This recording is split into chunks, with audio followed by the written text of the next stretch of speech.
আমার বিয়ে হয়েছে 7 মাস। কয়েকদিন আগে আমার ওয়াইফ আমাকে জিজ্ঞেস করে, বিয়ের আগে প্রেম করছো? আমি না বললে ও বলে, বললো সমস্যা নাই, এক বয়সে পুলাপান প্রেম করেই, বললো সমস্যা নাই। তুমি কি কোনোদিন কারো প্রেমে পড়ো নাই? তখন আমি সরল মনে আমার স্কুল জীবনের থাকা প্রেমিকার নাম বলি। ওর নাম জান্নাত।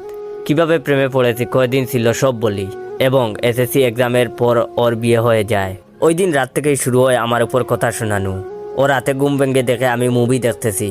তারপর ও বলল, জান্নাতের সাথে কথা বলো। সকালে ঘুম থেকে উঠলাম। আয়শা বলে, এত দেরিতে ঘুম থেকে উঠছো? সারা রাত জান্নাতকে স্বপ্নে দেখছো? এখন আমি যাই বলি, যাই করি, আমাকে সারাদিন জান্নাত জান্নাত করে। গতকাল আমাকে বাসায় আসার সময় চা পাতা আনতে বলেছে, আমি ভুলে গেছি। আসার পর বলে, জান্নাতের কথা ভাবতে ভাবতে ভুলে গেছো? কিছুক্ষণ আগে আমি বারান্দায় বসে আছি। আয়শা বলে, তোমার কি মন খারাপ? জান্নাতের কথা কি খুব মনে পড়তেছে? এর কিছুক্ষণ পর